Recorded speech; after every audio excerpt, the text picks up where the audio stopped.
Does your menstrual cycle actually affect your training?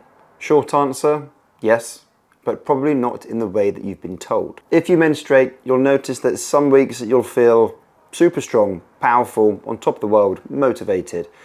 And other weeks you'll feel the complete opposite, on the floor, lethargic, and all you want to do is eat your body weight in chocolate. Now this is completely normal. It's often a real struggle, but if we can manage it, then we can keep to a more consistent program which allows us to continue training and to achieve the results that you're after. What I want to get across in this series is that the menstrual cycle is not one flat state. It's cyclical.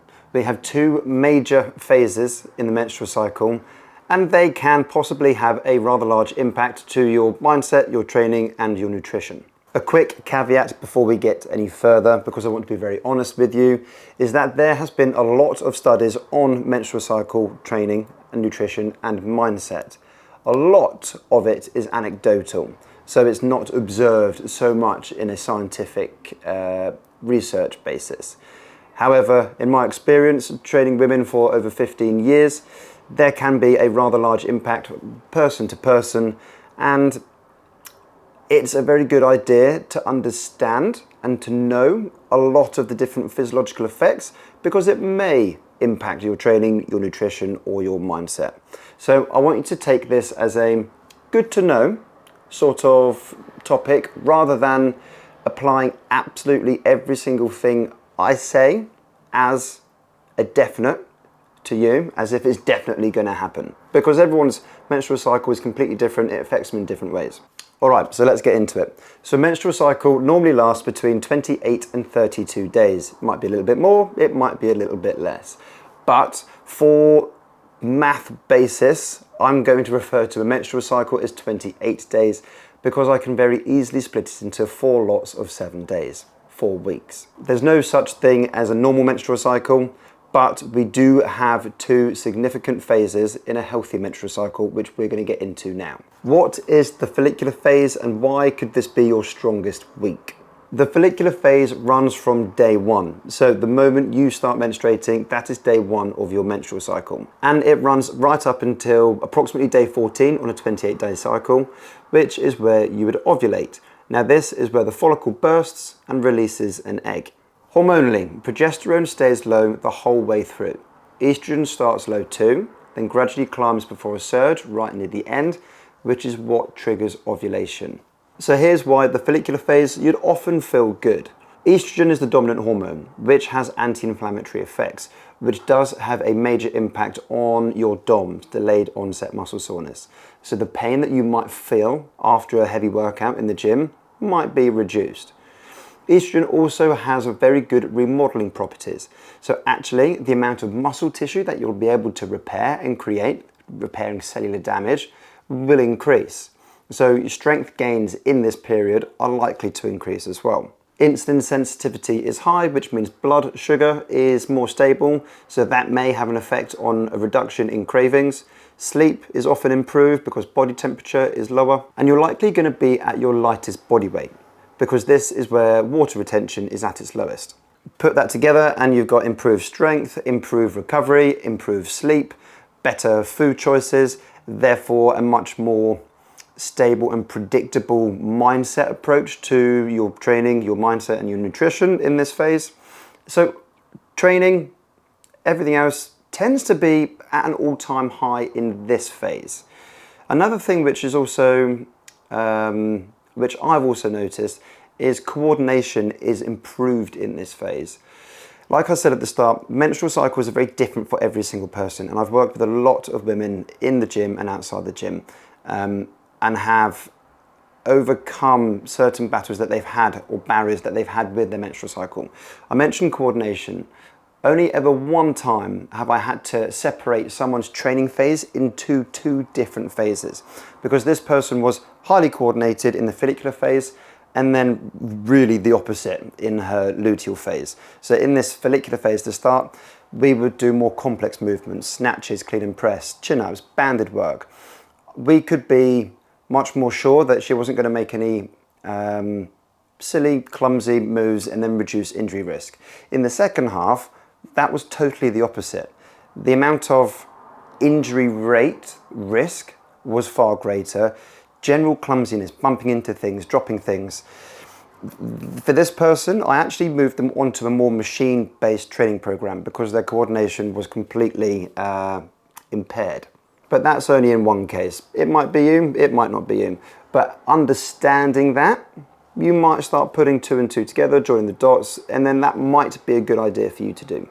So one practical note on this is if you're ever going to be taking measurements, body weight, body fat, muscle mass measurements, you might also take performance measurements like your fastest 5K, your fastest run, your swim, or your heaviest lift in some sort. Whatever you're tracking, we want to track it in the same phase, whether that's week 1 of your menstrual cycle, compare that to week 1 of your next menstrual cycle, or whether it's in 6 months' time, or if you're comparing on week 3, you want to stick to week 3 comparisons because the difference between the first phase and the second phase can be very, very different. What happens in the luteal phase and why does everything feel harder?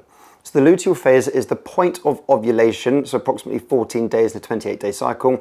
It's 14 days in until you start menstruating again. So that is the follicular cycle. And at this point, at ovulation, we see a significant increase in your body temperature by 0.2 degrees Celsius. Now, that seems tiny, but it's often noticeable in a lot of people, and the body temperature in humans or in every animal is very tightly regulated. So 0.2 degrees increase is quite a significant jump. So this is where progesterone takes over as a dominant hormone, and it's far higher here than anything you saw in the follicular phase. Estrogen is still present, but only reaches about half the peak it hit earlier in your cycle. Because progesterone affects how your body tolerates carbohydrates, it therefore also has a big impact on your insulin. We often see an increase in insulin insensitivity, so we don't tolerate carbohydrates very well. I say we, I've never had a menstrual cycle. So insulin insensitivity occurs. So blood sugar, blood glucose is often a little bit higher, and this can affect cravings. This is one of the reasons that you might have an increase in highly desirable foods, chocolate, sweets, crisps, etc. We might also notice a drop in power output. Also in your mindset, it might be a little bit more pessimistic. These two factors, your power output and your mindset, are very intimately related. So is it one, is it the other, is it both? We're not entirely sure, but we often see a drop in all performance, so power, endurance, and even motivation. Another big factor in this kind of whole mixture of things that's going on, like I said, your body temperature will increase, so therefore sleep might be impaired. Impaired sleep could have a major impact on your mindset and also your power. So there's this whole little cocktail of little things going on. So all of this might sound a bit doom and gloom, but often people refer to the follicular phase as the good one and the luteal phase as the bad one. But in reality, both occurring are creating a healthy menstrual cycle. And that's a really important thing I want you to remember. It's healthy, it's normal. All of these things could occur and are likely to occur to a lot of people. Not necessarily everybody, but I don't want you to view it as a good and a bad one. The entire process of this is healthy. Why do cravings and low motivation hit so hard in the later luteal phase, in the lead up to your period? So we'd refer to this as late luteal, 21 days to 28 days in your cycle. So everything I've previously mentioned is exacerbated a little bit more. So we see an increase in insulin insensitivity. We see an increase in low mood, potentially, a decrease in power, a decrease in all performance. We see quite a lot of the things exacerbated. Progesterone and estrogen create a peak midway through late luteal and then drop quite suddenly. And this drop can cause PMS, mood swings, muscle cramps, extra tiredness, fatigue, and quite a lot of other undesirable symptoms. So the body becomes more insulin resistant here. So blood glucose is even higher, which can have an effect on your cravings as well. But not only this, your metabolic rate will increase.